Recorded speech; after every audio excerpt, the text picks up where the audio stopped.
It's lonely at the top.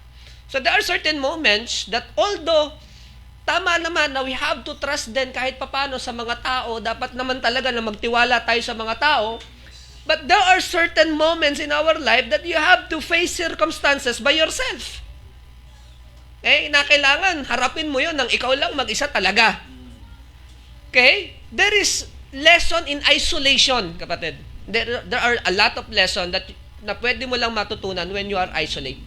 Kapag mag-isa ka lang.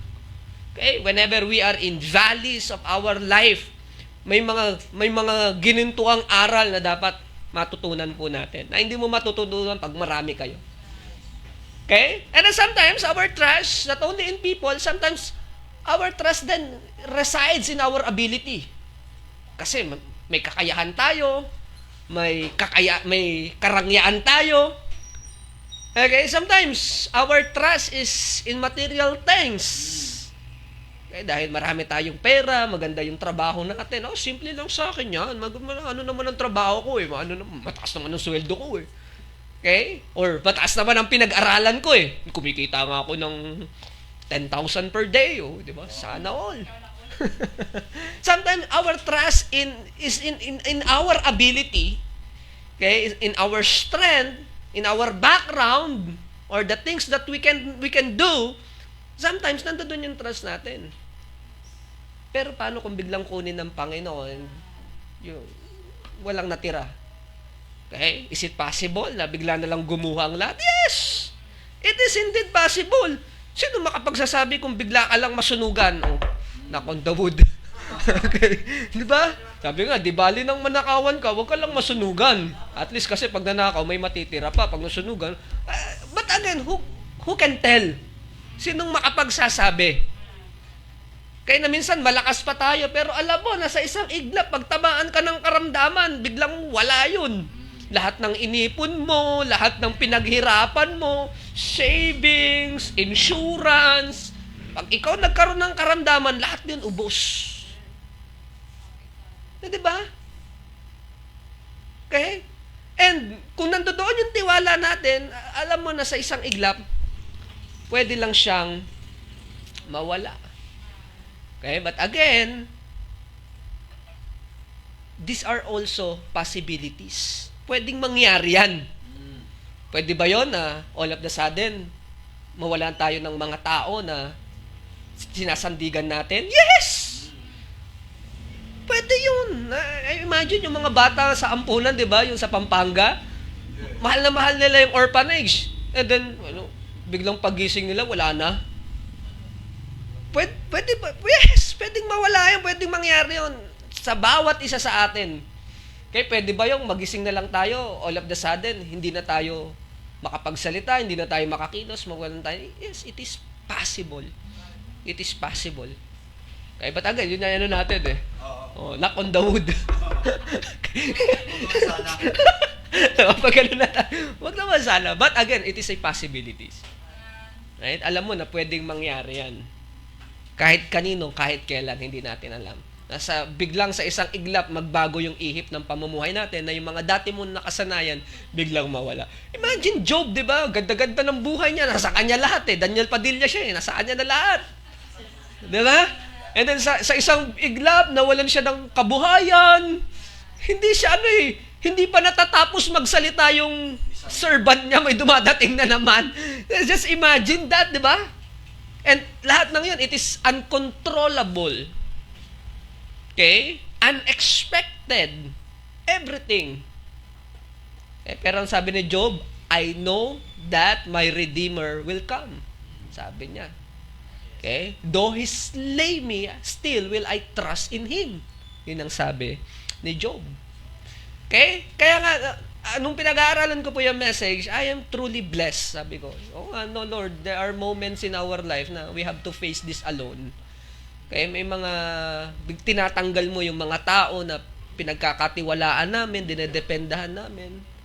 Okay, tinatanggal mo yung mga pinagmamalaki namin, hindi para pahirapan kami, kundi para may iturong lesson.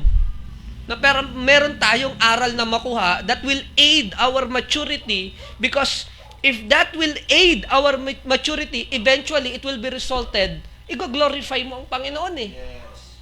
No, na in spite of those things, nung napagtagumpayan natin yung mga panahon na wala tayo, ngayon, yung tiwala natin, wala na sa mga tao o sa mga bagay o sa kakayahan, napupunta sa tiwala natin sa Diyos. Okay? And that is why, again, the title of the message, When Man Has No One But God. Kapag ang tao'y walang-wala, liban sa Diyos. So, allow me to share a couple of points sa umaga po na ito, sa gabi po na ito. Number 1, when man lives, God remains. When man lives, God remains. Kapag ang tao'y umaalis, okay, for good or bad reason, hindi natin alam, pero ang Diyos nananatili. Look at this na mga kapatid in 2 Timothy chapter 4, verse number 16 to 17. Okay? 2 Timothy chapter 4, verse 16 to 17. Anong sabi po ng ating Bible? Okay? At my first answer, no man stood with me, but all men, what? Forsook me. I pray God that it may not lay to their charge. 2 Timothy chapter 4, 16, verse 17. Notwithstanding, the Lord stood with me and strengthened me, that by me that the preaching might be fully known, and that all the Gentiles might hear, and I was delivered out of the mouth of the lion. Okay? So, ang sabi nito, nung una raw humarap si Apostle Paul dun sa husgado, no man stood with him. Wala eh. Wala siya nakasama. Walang nakipaglaban para sa kanya. Walang nagtanggol sa kanya. Yung mga kasama niya, iniwan siya. I remember, no, yung crucifixion ng Panginoong Jesucristo. Ultimong si Peter. Peter denied the Lord 3 times. And Peter is one of the inner circle. Kasali siya dun eh. Silang tatlo ni James, John, and Peter. One of the inner circle. And then, Peter denied the Lord 3 times. Okay? People might leave. Ang mga tao pwedeng lumisan. Ngayon, hindi mo alam for good or bad reasons. We do not know. Sometimes, may mga taong umaalis dahil hindi naman nila gusto. Diba? Minsan umaalis dahil maganda ang kanilang layunin. May mga ganun. Okay? May mga tao naman na talagang umaalis sa buhay natin for bad reason. We do not know. Okay? But one thing that will remain, mga minamahal, is God remains. Okay? When man lives, kapag lumisan ang mga tao sa buhay natin, nananatili ang Panginoon. Okay? So, I imagine the life of Paul. Imagine niyo yung buhay ni Apostle Pablo, naglilingkod siya, and everybody kasama niya. Ganon din ang Panginoon Jesucristo, everybody. Nung nagpapakain siya ng 4,000 and 5,000, wow, praise the Lord! Okay? Pero nung nakapako na siya sa krus ng Kalbaryo, ang Panginoon Jesucristo, everybody left him. Okay? And dito si Apostle Paul, nung nakulong na siya, everybody left him. Ang sabi niya, I do not take this to their charge. Okay? Hindi na to para pa isisi ko pa sa kanila. Right? Ibig ko sabihin, ang pag-alis ng mga tao, it's a normal process of life. Okay? Kaya nga, pinag-usapan namin ng mga Bible school student, I do not claim ownership sa mga tao ng Diyos. I do not claim ownership. Okay? Dahil, mauunawaan mo na ang mga taong dumadaan sa buhay natin, at kapag na-accomplish na ng Diyos yung layunin nila, God can take them away. Right? And sometimes, especially us as a pastor, sometimes we have the sense of ownership sa mga tao eh. But for me, sinasaway ko yung sarili ko kapag kagano. I do not own. Hindi ko pagmamay-ari yung mga tao. Pagmamay-ari ng Diyos yun. Okay? Kaya dapat, alam mo yun, maano ka rin din talaga sa ministry. Maunawain ka eh. Okay? Otherwise, masasaktan ka for wrong reason. Okay? Ako mga minamahal, I welcome pain into the ministry. No, Brother Elmer, you have to be prepared dyan. No, Sister Karen, whenever nandoon ka na sa ministry, pain is constant. Nandiyan lang yan. There are pains in the ministry. Okay? Nandoon lang yun. People will Alam mo yun, because you love the people eh. Mahal mo yung mga tao. Okay? But, maunawaan mo along the way, that para sa iba, the feeling is not mutual. Ouch. But that is okay. Because we do not claim ownership sa mga tao. We just trust God. Okay? Tayo yung mga instrumento lamang ng Panginoon para pakainin ang mga tao ng Diyos, spiritually speaking. Okay? And I think that is the heart of Apostle Paul nung sinabi niya na, I pray God that it may not be laid to their charge. Lord, wag mo na yung iano sa kanila. No, wag mo nang idagdag yung sisi sa kanila. Right? Naiintindihan ko yon, nauunawaan ko yon. Alam ko walang gustong makulong kasama ako. Yan sabi niya. Okay? Mabuti na lang, naunawaan ni Apostle Paul on verse number 17, notwithstanding, the Lord stood with me. Iniwan man ako ng lahat ng tao, pero itong one thing na naunawaan ko, ang Diyos nanindigan siya para sa akin. Remember the story of the three Hebrew men, si Shadrach, Meshach, at Abednego. Okay? Marami namang Hudyo doon eh, pero silang tatlo lang yung tumayo. Okay? And that's one thing that really stand in me na it became my mantra in life. Now, it became my mentality. What is it, Pastor? Stand for God and definitely God will stand for you. Manindigan ka para sa Diyos at ang Diyos siguradong maninindigan para sa iyo. Okay? It became my mantra in my life. It became my mentality in life. Okay? Because if there is one thing that is constant in this world, that is God. Yun ang Panginoon. Hindi nagbabago yun. Right? Ayan na. Okay? Because ang mga tao, we have to understand nagbabago yan. Sometimes, di ba, may mga anak tayo. One of the beauty ng sa akin in my life na pinasasalamatan ko, and I think dapat ma-appreciate to ng bawat isa sa atin, nakikita ko yung mga anak ko na lumalaki. That is the one thing talaga na pinasasalamatan ko sa Diyos. Nakita ko sila na nasusubaybayan ko yung from their, alam mo habang nasa sinapupunan pa sila ng kanilang nanay, until now, nasusubaybayan ko sila. That is the one thing that I cherish. Binibigyan ko ng importansya yun. Kasi pagka pumunta ka ng ibang bansa, right, which I'm not in support of, I don't think that is the right thing to do, to leave your family, to earn money, okay, and leave your family behind. I think that is in contradiction with the teaching of the Scripture. Okay, marami nang sinirang pamilya ang pag-OFW. Okay, bakit? Kasi gustong kumita ng pera para sa pamilya, kaya lang sinakripisyo yung pamilya para sa pera. It doesn't make sense. Okay? In my understanding, the God who can bless you here in the Philippines is also the God who can bless you there. Okay? So if you go abroad, bring your family with you. Bring your children with you. Bring your spouse with you. Bakit? Kasi cleave, di ba? Cleave, sabi ng Panginoon, live and cleave. Magsama, companionship, partnership. O, ba't ba tayo napunta doon? Bakit napunta ron, no? Oo. Okay. Nawala tuloy eh. Ba't ako napunta ron? Okay. Right? So, ayun na nga.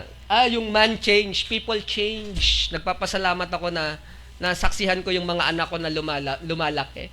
And habang nasusubaybayan ko sila, nakikita ko na may mga changes. May mga changes sa kanilang personality, sa pag-uugali. Iba mabuti, minsan yung iba masama. Yeah. I will not afraid to tell you that na ang mga anak ko may mga changes sa kanila. Okay? Babago yung ugali. Yung iba, okay naman, pabuti ng pabuti. Yung iba, napapalo ko talaga. Okay. Pero that's one thing na I thank God is nasusubaybayan ko silang lumalaki. So it's just a proof that people change. Nagbabago ang mga tao. And if our trust depends on people, I am telling you, people change. Nagbabago ang mga tao. Pati actually si pastor. nagbabago. Sana lang for the better. Yun ang ipag-pray natin. Sana lang for the better. No, lahat tayo dapat magbago, right? But we pray to God, Lord, change me for the better. Wag for the worse. So, but I'm telling you, you have to trust God.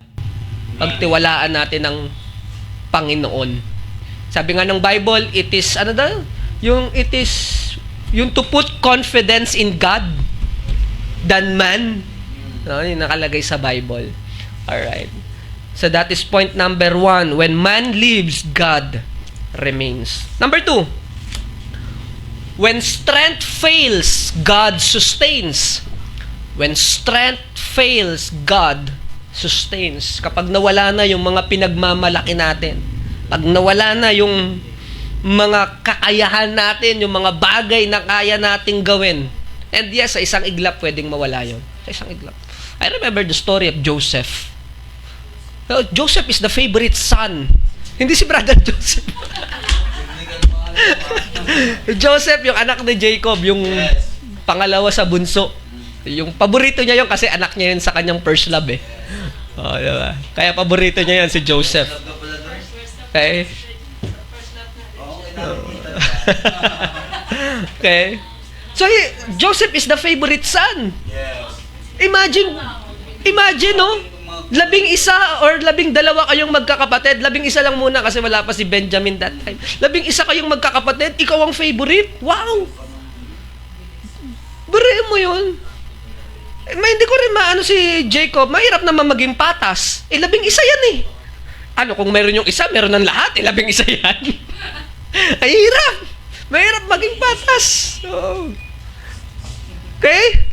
Pero imagine, you are the favorite son. You get what you request. Nakukuha mo kung anong gusto mo. Nasa iyo lahat ng atensyon. And you are the favorite son. Then all of the sudden, nagising ka na lang, nandoon ka na sa ilalim ng hukay. Okay? Later on, nagising ka, nandoon ka na sa bahay ni Potiphar. Later on, nagising ka na naman, doon ka na sa prison. Doon sa pit, pinagkaisahan siya ng kanyang mga kapatid. Right? Again, this is the favorite son. Doon sa bahay ni Potiphar, pinagbintangan siya sa kasalanan din niya ginawa. Doon naman sa prison, kinalimutan siya doon sa pangako na ipinangako sa kanya. Ano ba yan? Alright? Wala siyang maipagmamalaki. Kasi lahat ng mga inaasahan niya, lahat na wala. Lahat wala. Wala. Pero salamat na lang, ang tiwala ni Joseph, wala doon sa mga bagay na kaya niyang gawin, wala doon sa mga bagay na kayang ibigay ng tao, nandoon sa Panginoon. Nakita nyo? Kaya magmula sa pit, napunta siya kay Potiphar's house, papunta sa prison, pero hindi nagtapos ang istorya. Saan nagtapos ang istorya? Nandoon siya sa palace. Wow, outline. Okay. Sa palace. Doon natapos yung istorya niya eh. Bakit? Nagtiwala siya sa Panginoon. Okay? So, when our strength fails, pag nawala yung kalakasan natin, nawala yung mga bagay na ating pinagmamalaki, God sustains.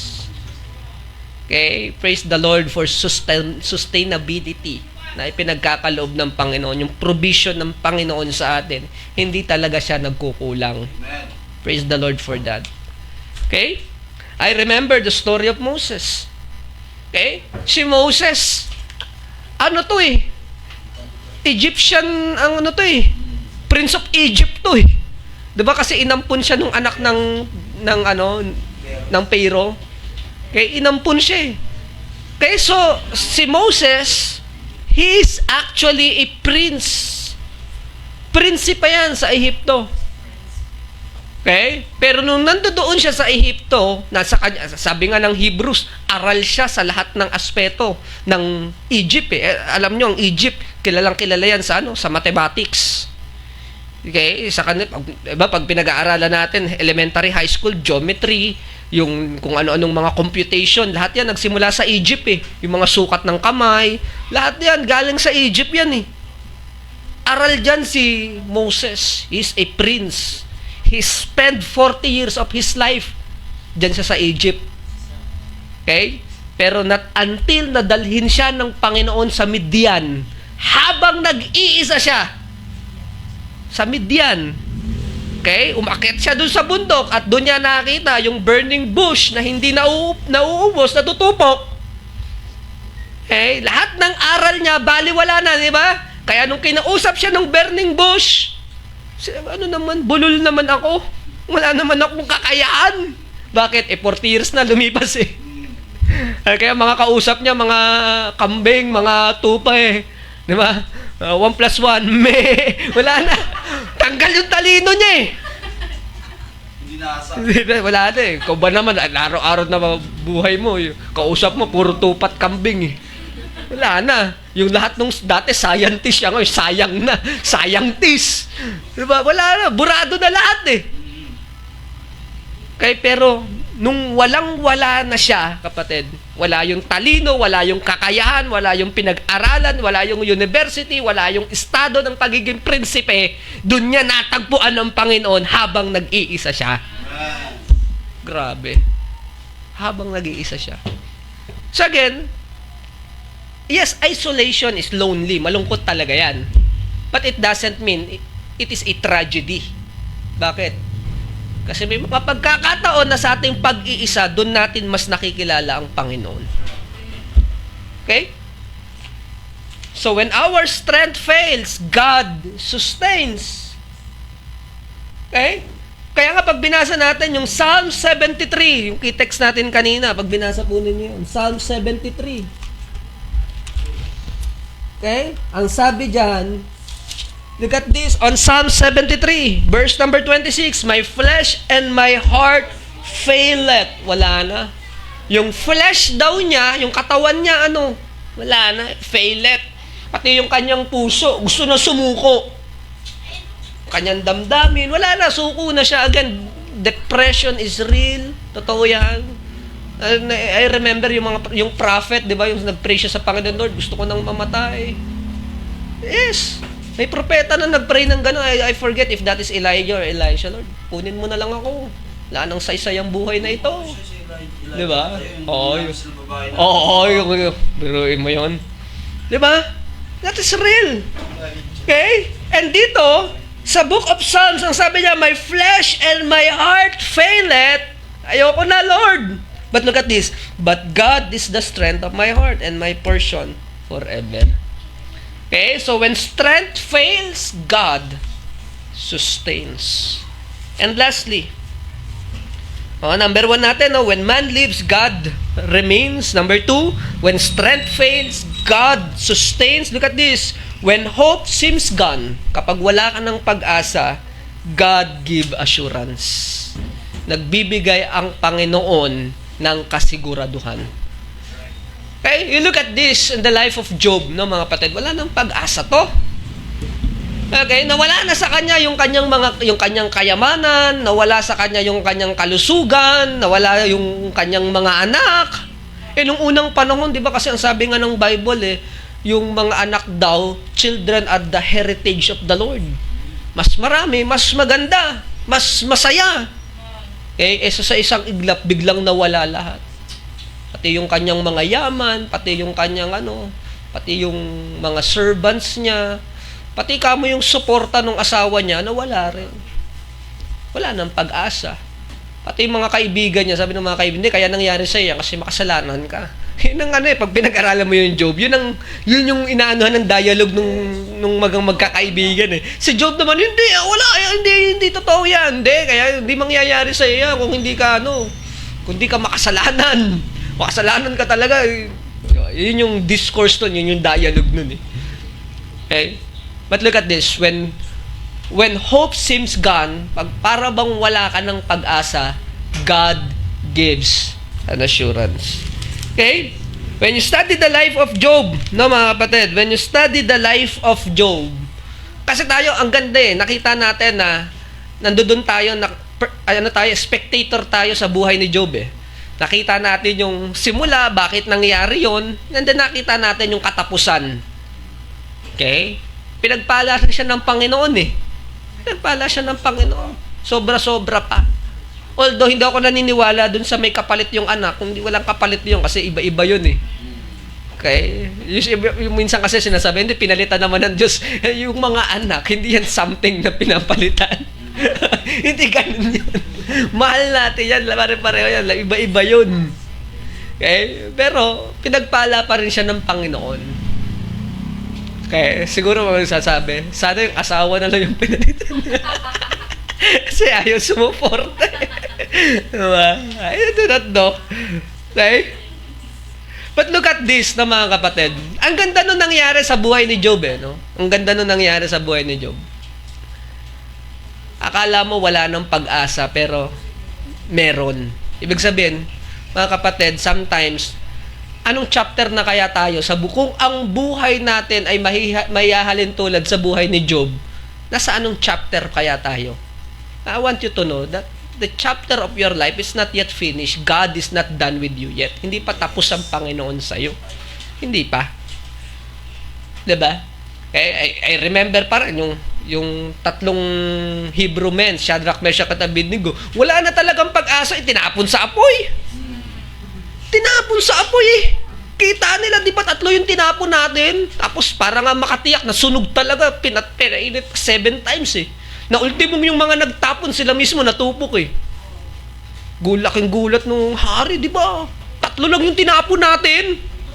Bakit 4 tong mga to at parang patakbo-takbo pa? Patakbo-takbo pa! Abay, tinawag eh, Shadrach, Meshach, and Abednego. Niligtas ba kayo ng Diyos nyo? Opo. Oh, grabe. Kakape pa. Kakape. Wala na talagang pag-asa yan kasi it is, Baptist yun. di ba? It is physically, scientifically impossible. It is impossible.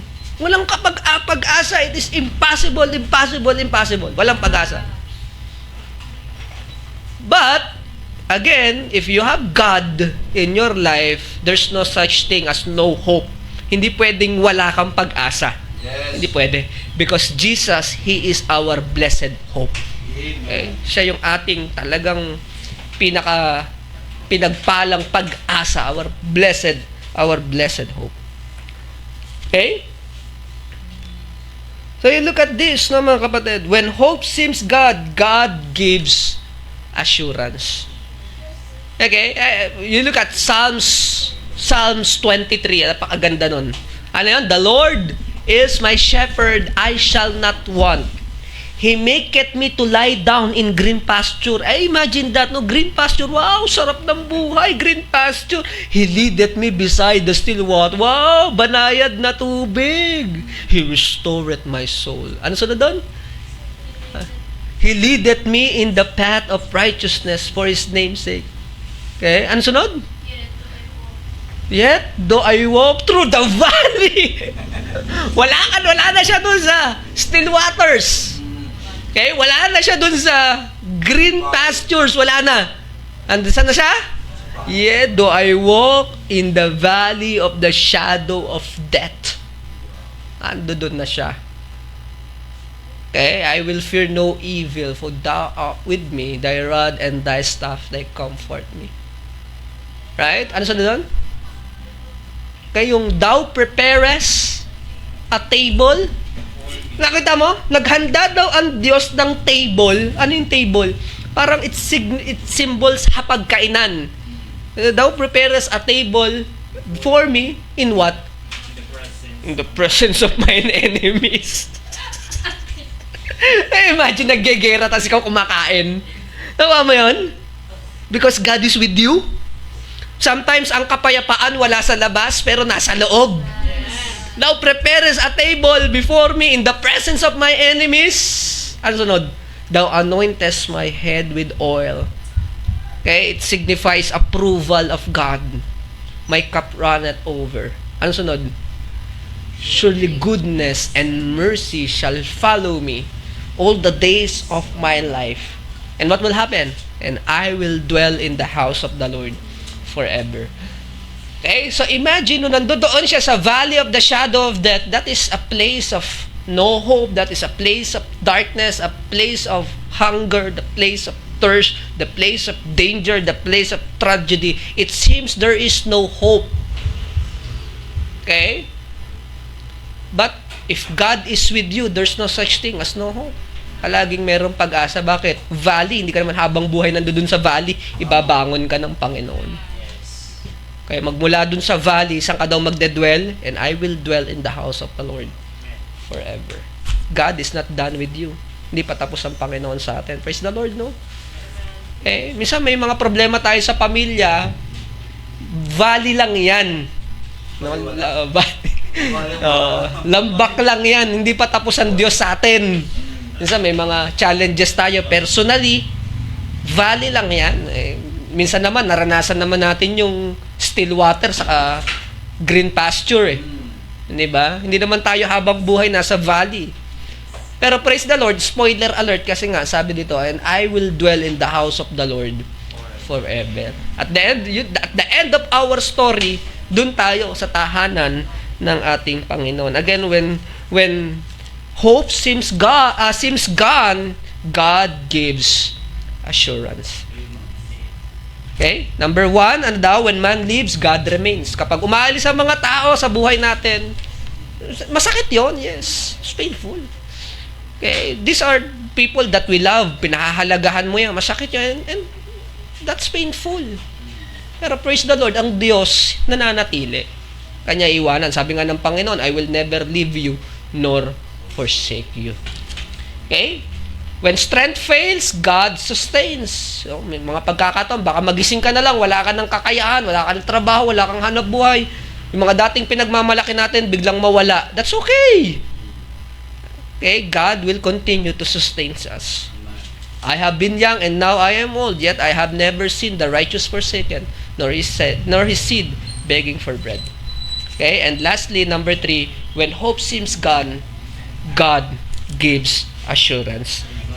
In our conclusion, look at this. When man has no one but God. Ito na yung post ko kanina. Kasi I'm very blessed yung pinag-aaral ko ito. When man has no one but God, he actually has more than enough. No? Kapag ang tao'y walang-wala, liban sa Diyos, ang katotohanan, siya ay mayroong, he has more than enough. Siya actually ay sobra pa. O siya ay punong-puno pa. Parang ganon. Tagalogin ko ngayon. So, magandang translation ng Tagalog.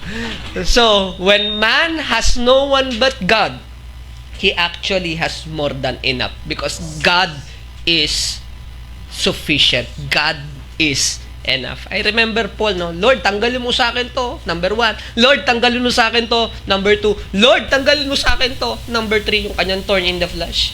But the Lord said, hey, my grace is sufficient for you. Okay? Again, the title of the message, when man has no one but God. Okay? Don't be afraid in isolation, mga kapatid. Huwag kang matakot maging mag-isa. Okay? Huwag kang matakot na, alam mo yun, God has a lesson for that. Okay? May lesson ang Panginoon. May lesson. Okay? I hope and I pray naging pagpapala po sa bawat isa. Ang simpleng mensahe po na ito. Tayo po lahat, tayo mukha, tayo po'y manalangin. Ama namin Diyos, sa dakila at mga pangyarihan po sa lahat. Salamat po, Panginoon, for this wonderful moment that you have given to us. Thank you, Lord, for the message. Thank you, Lord, for your presence. You are indeed our Jehovah Shammah. You are always with us, O God. We are always remembering your promise, Lord, that you are always with us unto the end of the world. Amen. Lord, thank you, Lord, for these wonderful promises. I know, Lord, our circumstances may vary. People change. And our ability, maaaring magising kami, wala na ito. But again, if there is one thing that is constant in this world, that is you. That is you, our Lord. Thank you po for the message. This is my prayer in Jesus' name. Amen and amen.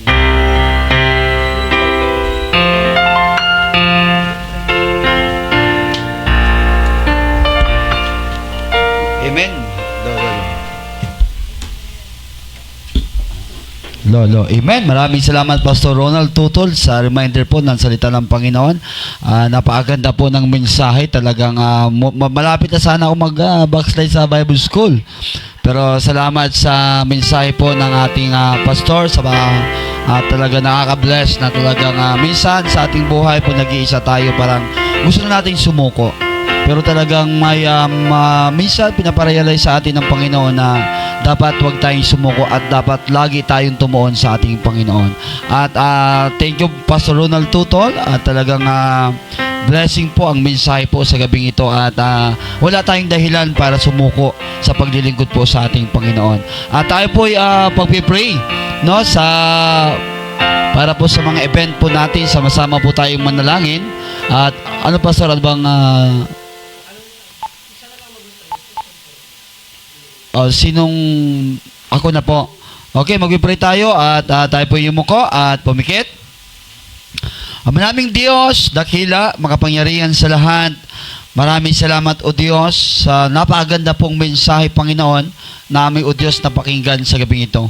Maraming salamat Ama sa aming Pastor Ronald Tutol na patuloy Ama na ibinigay mo sa aming Panginoon para po kami gabayan po sa espiritual na kalagayan po sa aming buhay bilang ho yung mananampalataya. Na makita ho namin o Diyos ang tunay na dakilang biyaya sa kabila po ng aming kahinaan. Mayroon pong Diyos na nagbibigay po sa amin ng kalakasan sa buhay po ng aming nararanasan. Sa kabigatan, panghihina, Panginoon, kalugmukan po ng buhay namin, mayroon pong Diyos na patuloy na tumitindig po sa amin. Ama namin na nasa langit, kami po'y lumalapit sa trono po ng iyong biyaya. Patuloy Ama, linisin mo po ang puso po ng bawat isa at ang iglesia ito, Panginoon, na patuloy Ama, kami po'y lumalapit sa kapangyarihan, Panginoon, na sa amin pong mga darating po na event. Patuloy Ama, sa January, Panginoon, sa mga event po ng Macedonia Baptist Bible Church. Patuloy Ama, na ikaw po ang kumilos, Panginoon, sa aming pong mga event, Panginoon, alang-alang po sa glory po ng iyong pangalan. Patuloy Diyos na patuloy Ama si Pastor Ronald Tutol, bigyan mo po ng knowledge and wisdom dito po sa Macedonia Baptist Bible Church, na patuloy Ama lumawak at lumaki, Panginoon, ang gawain dito sa poblasyon, Panginoon, at maraming kaluluwa o Diyos ang maabot, Panginoon, maligtas, Panginoon, sa pamamagitan po ng ministeryo po dito sa Macedonia Baptist Bible Church. At maraming salamat Ama sa natapos po na medical dental mission, at patuloy Ama sa mga nasiran po, Panginoon, na patuloy Ama na ma-follow up namin at amin pong madala dito po sa bahay panambahan, at patuloy o Diyos lumago at makilala ka, Panginoon, sa kanilang buhay. Maraming salamat Ama sa mga pribilehiyo o Diyos na kami po'y makapaglingkod sa iyo, at sa mga kapatiran, Panginoon, ng Macedonia Baptist Bible Church. Nawa Ama, sila po'y patuloy na magtapat at patuloy o Diyos na ipagamit ang kanilang buhay, anuman po ang kanilang available na kanilang may ibibigay, Panginoon, dito po sa gawain po ng Macedonia para po sa kaluluwa na wala pa sa inyo, Panginoon. Lord, thank you po sa kaligtasan. Kulang po ang aming buhay, ngunit salamat, Panginoon, na kami po ay binigyan mo ng pribilehiyo magkaroon ng kaligtasan. At nawa, Panginoon, ang aming buhay na napakaiksi lamang po dito po sa mundong ito ay magamit namin, Panginoon, alang-alang po sa iyong kapurihan. Ang aming po mga business, ang aming kalakasan, ang aming buhay, ang aming financial o Diyos, patuloy Ama na magamit namin, Panginoon, sa gawain po dito sa Macedonia Baptist Bible Church, at marami pa pong kaluluwa na maabot po sa pamagitan po ng aming paglilingkod. Lord, thank you po. At sa aming pong panandaliang paghihiwalay sa mga kapatiran po na nanlalamig, Panginoon, at sa hindi po namin nakakasama tuwing Friday prayer meeting, patuloy Ama na nawa o Diyos sa next Friday, Panginoon, makasama po namin ang aming mga kapatiran na patuloy Ama magpanalanginan at patuloy tumibay ayon po sa iyong biyaya. Maraming salamat Ama. Patuloy po ingatan mo ang bawat isa sa pagsamantala po namin paghihiwalay, at ibalik kami, Panginoon, sa linggo para po papurihan ka namin sa Espiritu at katotohanan. Maraming salamat o Diyos. Patawad Ama sa pagkukulang at pagkakasala. In Jesus' name we pray. Amen.